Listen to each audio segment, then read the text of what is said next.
같습니다. 여러분도 그렇게 느끼셨나요? 지난 한 해 동안에도 너무 수고 많이 해주신 신년 우리 시온 찬양대 또 희년 찬양팀 주님의 이름으로 축복하고 사랑합니다. 우리 옆에 계신 분들 보고 이렇게 인사하겠습니다. 오늘은요 신년 첫 주일이잖아요. 그리고 말씀의 제목이 착하고 충성된 종입니다. 그래서 이렇게 인사하겠습니다. 집사님, 권사님, 장로님 착하고 충성된 종이십니다. 이렇게 인사하겠습니다. 시작. 우리 집사님, 권사님, 우리 장로님 착하고 충성된 종이십니다. 그리고 새해 첫 주일이니까 한 번 더 새해 복 많이 받으세요 하고 인사하겠습니다. 새해 복 많이 받으세요. 할렐루야. 여러분 모두 하나님의 은혜와 사랑으로 충만한 복된 한 해 되시기를 축원드립니다. 사랑하는 여러분, 우리는 2026년이라는 출발선을 며칠 전 이제 출발했습니다. 보통 새해가 되면은 우리들은 다 새로운 다짐을 하게 됩니다. 결심을 하고 또 나 자신을 한 단계 더 향상시키기 위해서 계획하고 노력을 하죠. 그러한 목표 중에는 나의 이력을 또는 나의 스펙을 조금 더 향상시키고 실력을 높이려고 하는 계획들이 있을 겁니다. 청년들 같은 경우에는 뭐 영어 실력을 한 단계 더 높인다든지 또는 자격증을 위해서 또 공부하고 준비하신다든지 하는 그러한 노력이 있으실 거예요. 그런데 그거보다 더 중요한 것이 있습니다. 미국의 저명한 칼럼니스트 데이비드 브룩스는 그의 책 인간의 품격이라는 책에서 이러한 말을 했어요. 우리 인생에 두 가지 중요한 덕목이 있다. 성공을 위해서 필요한 이력서 덕목과 우리의 삶을 평가해 주는 추도사 덕목이 있다. 이렇게 말을 했습니다. 이력서 덕목이라고 하는 건 앞서 말씀드린 것처럼 내가 성공을 위해서 나의 실력을 향상시키는 겁니다. 뭐 영어 실력이든지 또는 자격증이든지 뭔가 지금의 나보다 더 대단하고 또 다른 사람들이 인정할 만한 그런 실력을 쌓는 거죠. 그런 스펙을 쌓는 것이 이력서 덕목입니다. 그런데 추도사 덕목이라고 하는 것은요, 만약에 내가 생을 마감해서 장례식장에 누군가 조문을 왔을 때 나에 대한 평가인 것이죠. 그러니까 추도사, 이분은 이러이러했습니다 라고 이야기를 하는 것이지 않습니까? 고인께서는 참 따뜻한 성품을 가지신 분이셨습니다. 그분은 우리를 위해서 기꺼이 헌신하신 사랑의 아무개이십니다. 이렇게 말씀해 주시는 거죠. 그러니까 그때 그 조문객들의 말이, 그 피드백이, 그 추도사가 나의 삶의 성공에 대한 한 페이지를 장식해 주는 것이고 일종의 성적표다라는 것입니다. 그래서 성경에도 보면요, 한 사람의 성적표에 대한 단 한 줄의 주님의 평가가 있는 것을 보게 됩니다. 바로 우리가 읽은 마태복음 25장 21절의 말씀인 것이죠. 이 구절은 하나님께서 우리 인생의 마지막 날 읽어주실 천국 추도사이자 우리의 최종 성적표입니다. 그래서 저와 여러분이 하나님께서 주시는 최고의 칭찬, 최고의 성적표 A+, 잘하였도다 착하고 충성된 종아 라는 그런 칭찬을 다 듣는 저와 여러분 되시기를 주님의 이름으로 축복합니다. 짧게는 2026년도 올 한 해를 마감하면서 우리의 올 한 해의 마지막 날 하나님으로부터 잘하였다라고 칭찬을 듣는 그런 우리들이 되었으면 좋겠고, 또 멀게는 우리의 인생의 여정을 마치고 하나님 나라에 들어갔을 때에 하나님께서 잘하였도다 착하고 충성된 종아라고 칭찬하시면서 우리의 성적표를 최고의 성적으로 매겨주시는 은혜가 있기를 축복합니다. 여러분, 우리는요 영적인 마라톤을 시작했습니다. 마라톤 선수가 42.19km를 달려갈 때에 그 선수가 달릴 수 있는 힘의 근원은요, 출발할 때에 그 환호성이 아닙니다. 마지막 결승선에서 그 결승선을 통과하는 그때의 그 영광과 그 고난의 극복이 그가 달릴 수 있게 만드는 힘의 근원인 것이에요. 그러니까 우리는 지금 2026년에 첫 번째 신년 예배를 드리고 있지만 마지막을 언급하지 않을 수가 없어요. 왜냐하면 우리가 받는 힘의 근원은 마지막 하나님께서 우리에게 주시는 칭찬과 하나님으로부터 받는 영광과 하늘의 상급이기 때문에 그렇습니다. 그러면 여러분, 하나님의 칭찬을 받는 2026년 한 해가 되려면 어떻게 해야 할까요? 어떻게 하면 우리도 잘하였도다 착하고 충성된 종아라는 칭찬을 하나님께로부터 받을 수 있을까요? 이를 위해서 우리는 먼저 내 인생의 주인이 나라는 생각을 내려놓아야 됩니다. 내 인생의 주인은 내가 아니라 하나님이시다라는 사고의 전환이 있어야 한다는 것입니다. 오늘 본문의 내용은 타국을 떠나는 주인이 자신의 종들에게 어떤 사람에게는 한 달란트를, 어떤 사람에게는 또 다른 달란트를 주면서 각각 책임을 맡기는 내용입니다. 이 비유의 핵심 전제는 종들이 가진 모든 것이 본래 주인의 것이라는 것이죠. 우리도 마찬가지입니다. 저와 여러분이 가지고 있는 시간, 그리고 통장의 잔고, 건강, 우리의 자녀들, 이 모든 것이 다 내 것이 아니라 하나님께서 나에게 맡기신 것이라는 겁니다. 내 소유가 아니라는 거죠. 그런데 이 모든 것이 내 것이라고 착각할 때, 생각할 때 문제는 시작됩니다. 우리가 인생에서 겪는 대부분의 고통은 여기서부터 시작이 됩니다. 이것은 내 것이다 라고 움켜쥐게 될 때에 그때에 문제가 생기게 되는 거예요. 내 돈인데 손해보니까 화가 납니다. 내 자식인데 내 뜻대로 안 따라오니까 절망적이고 또 화가 납니다. 내 시간인데 뺏기니까 짜증납니다. 그러나 이것은 다 내 것이 아니라 우리 하나님의 것이지요. 이 모든 것은 다 주님의 것입니다라고 고백하는 순간 우리에게는 자유함이 찾아오게 되고 우리의 삶은 바뀌게 됩니다. 여러분은 석유왕 록펠러의 이야기를 잘 아실 겁니다. 그는 세계 최고의 부자였지만 동시에 철저한 청직이었습니다. 그는 어릴 때 어머니로부터 11조는 하나님의 것이다 라고 배워왔습니다. 그래서 나중에 회사가 커졌을 때에도 11조만 전담하는 부서를 따로 두었습니다. 사람들은 그가 낸 11조의 액수에 감탄하지만 사실 그가 위대한 것은 그가 낸 돈의 액수가 아니라 그의 태도에 있습니다. 그는 자신의 재산을 내 것이라 생각하지 않고 하나님의 것이며 내가 잠깐 맡아놓고 있을 뿐이다, 관리하고 있을 뿐이다 라고 생각했다는 것이죠. 그래서 그는 돈의 노예가 되지 않고 돈을 주장하고 다스리시는 하나님의 종이 되었습니다. 록펠러만이 아닙니다. 감리교의 창시자 존 웨슬리 목사님의 경우에는 이런 일이 있었습니다. 누군가 다급하게 찾아와서 목사님 집에 불이 났어요. 그러자 웨슬리 목사님은 말하기를 이렇게 기도했다고 합니다. 주님의 집이 불탔군요. 제가 맡았던 책임 하나가 줄어들었습니다. 그러니까 웨슬리 목사님은 자기가 사는 그 집이 내 집이 아니라 하나님의 집이요, 하나님이 잠깐 관리하라고 맡겨놓으신 것이라는 거죠.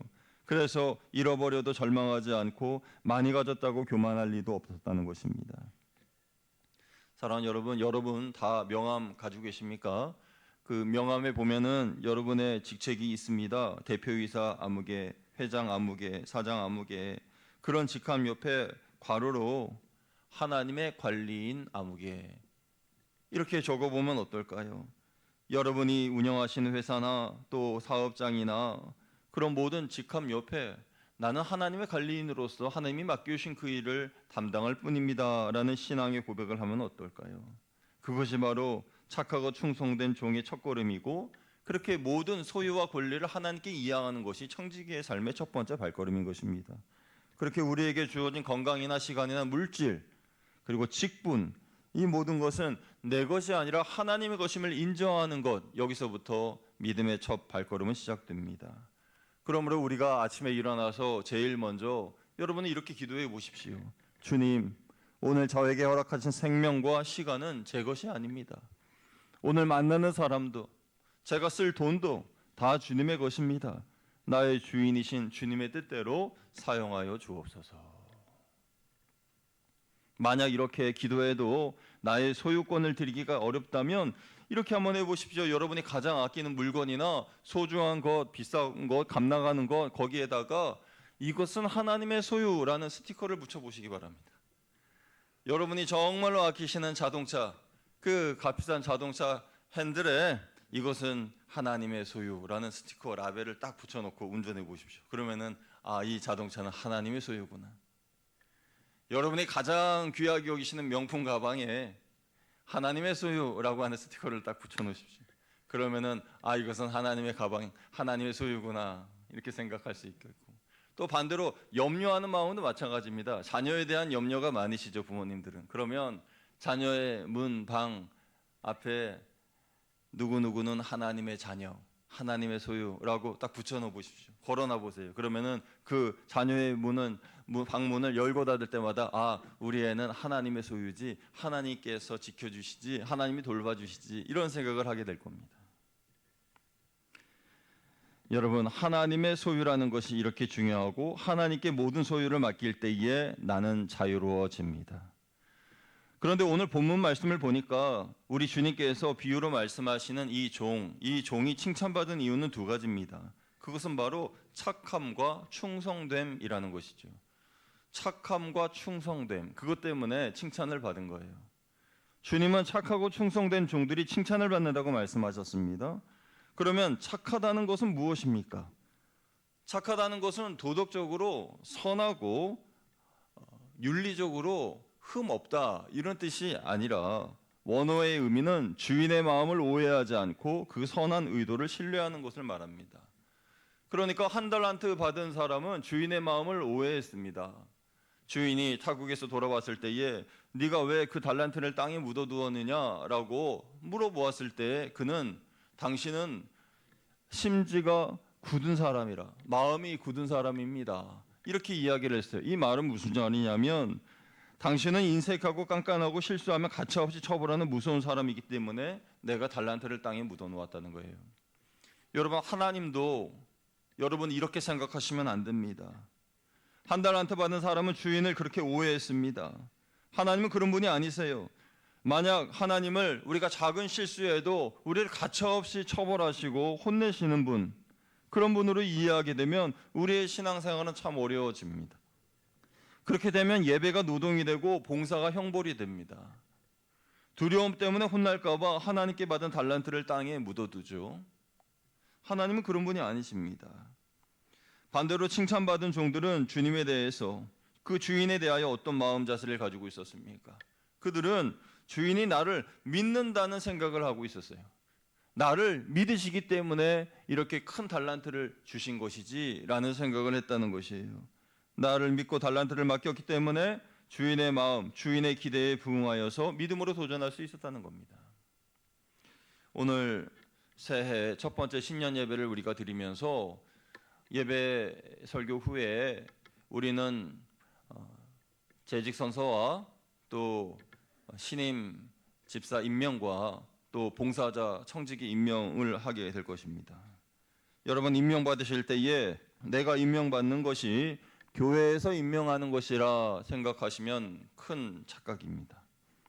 임명은 하나님이 여러분에게 직분과 봉사의 자리를 명하시는 것이에요.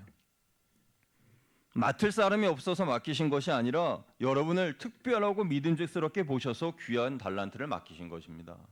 믿으시면 아멘. 그러므로 기쁨으로 그 직분과 봉사를 받아야 하는 것입니다. 사랑하는 여러분, 하나님께서는 우리를 벌 주시기 위해서 늘 우리를 주시하는 그런 감독관이 아니십니다. 하나님이 우리를 지켜보시는 이유는 도와주시기 위해서예요. 넘어지면 일으켜주기 위해서, 부족하면 채워주시기 위해서 우리를 지켜보고 계신 겁니다. 그러면서 우리의 성장을 누구보다도 기뻐하시고 바라고 계십니다. 2026년이라는 새해를 주신 것도, 우리에게 직분과 봉사의 자리를 주신 것도 우리를 괴롭히시기 위하심이 아니라 우리를 성장시키시기 위함이고, 여러분을 통해 하나님이 영광 받으시기 위함이고, 또 궁극적으로 하늘의 상을 예비해 놓으신 겁니다. 이것을 우리가 안다면 고난 중에서도 값진 믿음의 고백을 드릴 수 있을 거예요. 나치 수용소에서 믿음을 지켰던 코리 텐붐 여사는 가족을 잃은 절망적인 상황에서도 이런 고백을 했다고 해요. 우리의 알 수 없는 미래를 실수가 없으신 하나님께 맡기는 것을 두려워하지 마십시다. 우리의 알 수 없는 미래를 실수가 없으신 하나님께 맡기는 것을 두려워하지 마십시다. 같이 수용소에 갇혀 있는 사람들에게 그런 격려의 말을 한 거죠. 중국 내륙 선교의 아버지라고 불리는 허드슨 테일러 선교사님도 비슷한 명언을 남겼습니다. 하나님의 방법으로 행하는 하나님의 일에는 결코 하나님의 공급이 부족하지 않다. 하나님의 방법으로 행하는 하나님의 일에는 결코 하나님의 공급이 부족하지 않다. 그래서 허드슨 테일러는 빚지고 사역한 것이 아니라 늘 하나님이 주시는 풍족함 가운데 주의 일을 감당하였고 선교의 사명을 감당했습니다. 하나님의 착한 종들은 하나님의 마음을 알기 때문에 하나님을 인색한 주인이 아니라 필요를 따라 구하면 채워주시는 풍요로운 하나님으로 알고 믿었습니다. 알 수 없는 미래를 주께 맡기는 것을 조금도 주저하지 않았습니다. 그래서 그들은 착한 종이에요.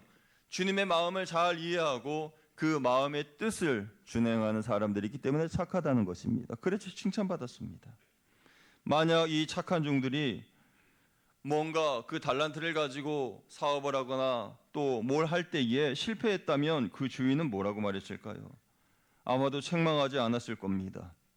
왜냐하면 하나님은 우리의 성공의 유무를 보시는 것이 아니라 그때 그 선택과 갈등의 갈림길에서 하나님을 바라보았느냐, 하나님을 신실하게 의지했느냐, 하나님을 믿고 따랐느냐, 그것을 보시기 때문인 거죠.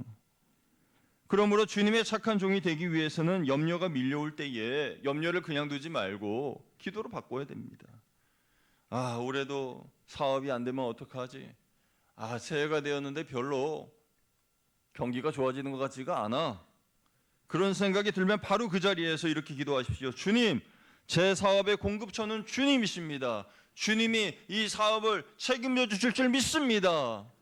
이런 기도로 바꿔야 되는 거예요. 내 생각에 그런 안 좋은 생각, 어두운 생각, 부정적인 생각이 들 때에 그와 반대되는 기도를 하나님께 드려야 되는 겁니다. 예수님께서는 칭찬받은 종의 비유를 말씀하실 때에 그가 칭찬받은 두 번째 이유는 충성됨 때문이다라고 말씀하셨어요. 주님의 칭찬을 받는 종이 되기 위해서는 충성된 종이 되어야 되는데 여러분, 이를 위해서 우리는 충성이 어디서부터 시작되는지를 알아야 됩니다. 충성. 이 충성은요, 큰 것에 있지 않고 작은 것에 있다는 것이에요. 현대사회는 큰 것에 중독되어 있습니다. 성도들은 대형 교회를 선호합니다. 청년들은 대기업에 취업하는 것을 원합니다. 부모들은 자녀들에게 큰 사람이 되라고 가르칩니다. 큰 직장, 큰 집, 큰 것을 선호하게 가르칩니다. 그래서 아이들은 어른이 되어서도 작은 일을 시시하게 여깁니다. 작은 회사에 입사하게 되면 내가 이런 회사에 입사하려고 그렇게 대학교 4년을 다녔단 말이야? 그렇게 힘들게 수능 시험 치고 공부했단 말인가? 이런 생각을 하게 되는 거예요. 교회에서도 자꾸 눈에 띄지 않는 봉사직을 맡게 되면 괜히 기분이 좋지 않습니다. 그런데 이런 생각이 우리의 마음과 신앙을 갉아먹습니다. 본문 21절을 보십시오. 주님이 그의 종들을 칭찬할 때 뭐라고 말합니까? 내가 작은 일에 충성하였음에 라고 하셨습니다. 내가 작은 일에 충성하였음에 내가 많은 것을 내게 맡기리니 그러셨어요. 네가 큰 것을 해냈으니 내가 많은 것을 내게 맡기리라 라고 하지 않으시고 네가 작은 것을 잘 해냈으니 내가 너에게 큰 것을 많은 것을 맡기리라 라고 말씀하신 거예요. 그러므로 충성은 큰 것에 있지 않고 작은 것에 있습니다. 헬라어 원어로 충성은 피스토스라는 말인데 믿을만한, 신실한 이런 뜻이에요. 그러니까 누가 보든지 안 보든지 그 일이 크든지 작든지 중요하든지 그렇지 않든지 그 일을 내가 일단 맡았다면 믿을만하게 또 신실하게 감당하는 것, 그것이 바로 충성인 것입니다. 하나님의 계산법은 다릅니다. 하나님은요, 100을 가진 사람과 하나를 가진 사람을 볼 때에 우리는 100을 가진 사람을 보면 와 대단하다라고 말하지만 100을 가졌어도 그 100 전부를 소홀하게 게으르게 감당하는 사람, 그 사람보다도 하나를 받았어도 그 하나를 정말 충성스럽게 감당하고 기쁨으로 감당하고 그 일에 온 정성을 쏟는 사람을 더 크게 보시는 거예요. 큰 일은 누구나 다 하고 싶어 합니다. 대단하게 보이기 때문이죠.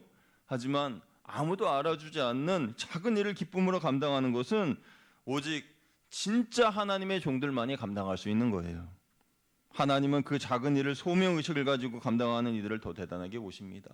이런 예화가 있습니다. 어떤 사람이 길을 지나가다가 돌을 깎는 석공들을 보았어요. 한 사람, 두 사람, 세 사람, 그 사람들에게 질문을 합니다. 먼저 첫 번째 석공에게 당신은 그 일을 하면서 무슨 생각을 하고 계십니까? 물어보았어요. 그러니까 첫 번째 석공은 인상을 쓰면서 생각은 무슨 생각? 먹고 살기 위해서 돌 깎는 건데 귀찮게 하지 말고 빨리 가요 라고 이야기를 했습니다. 그리고 지나가면서 또 다른 석공에게 당신은 지금 뭘 하고 계신가요? 라고 하니까 저는요 최고의 석공예가입니다. 이 돌로 저는 멋있는 작품을 만들 거예요 라고 하면서 열심히 자기의 재능을 뽐냈습니다. 그리고 지나가자 또 다른 석공이 있었어요. 당신은 뭘 하고 계십니까? 그러자 그는 눈을 번쩍이면서 하늘을 보면서 저는요 하나님이 임재하실 성전을 만들 기초를 준비하고 있습니다. 성전의 반석을, 그 주춧돌을 만들고 있는 중이에요. 하나님의 영광이 머물 그 성전을 생각하니, 그 성전 안에서 예배드릴 사람들을 생각하니 저는 조금도 힘들지 않습니다 라고 기쁘면서 그 일을 감당했어요. 그러니까 이 사람은 소명을 받은 사람인 거죠. 소명을 가진 사람인 것입니다. 여러분이 주일에 봉사하실 때에 어떤 마음으로 봉사하시냐에 따라 첫 번째 석공이 되기도 하고 두 번째 석공이 되기도 하고 세 번째 석공이 되기도 하는 겁니다. 식당에서 설거지를 할 때에 내가 닦는 숟가락 하나가 천국 잔치의 도구임을 믿고 그것을 기쁨으로 감당하면 여러분 세 번째 석공이 되시는 거예요. 소명자로서 그 기쁜 일을 감당하는 것입니다. 교회 안에서 작은 일은 없습니다. 작은 봉사는 없어요. 다만 그 일을 작게 보는 마음만 있을 뿐입니다. 충성된 종은 작은 것부터 시작합니다.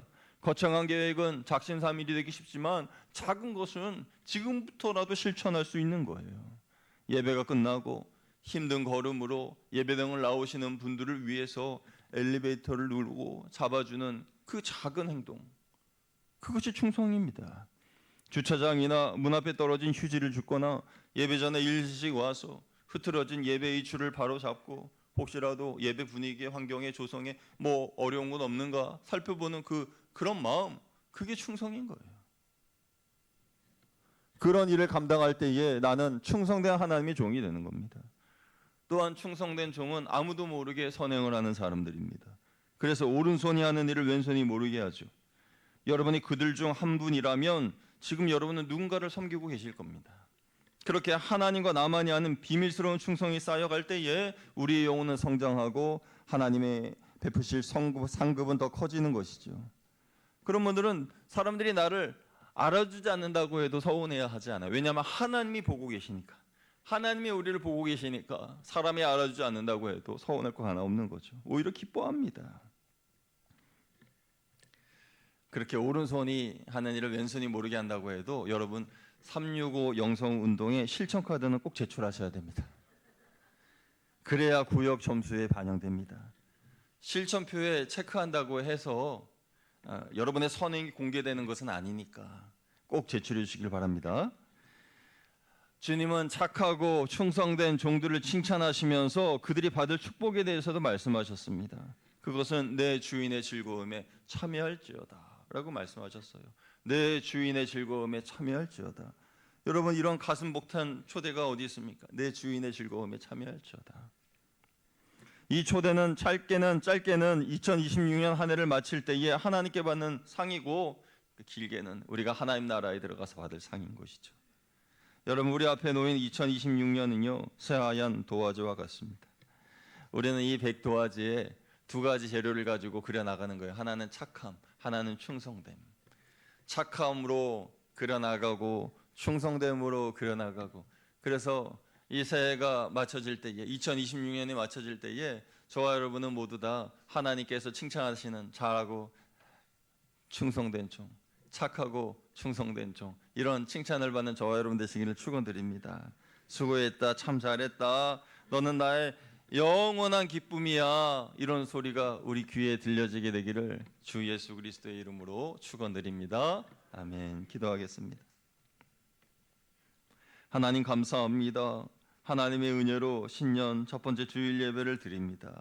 이 시간 드려지는 이 예배를 통해서 하나님 영광 받아주시고 하나님의 사랑과 하나님의 은혜가 우리 마음에 가득 채워지게 하여 주옵소서. 우리를 향하여 착하고 충성된 종아라고 말씀하시는 그 음성을 들을 수 있도록 오늘 하루하루의 삶을 주님과 함께 동행하고 하나님께서 맡겨주신 기쁨의 삶을 살아가는 우리 될 수 있도록 인도하여 주옵소서. 우리 주 예수 그리스도의 이름으로 감사하며 기도드리옵나이다. 아멘. 찬송가 300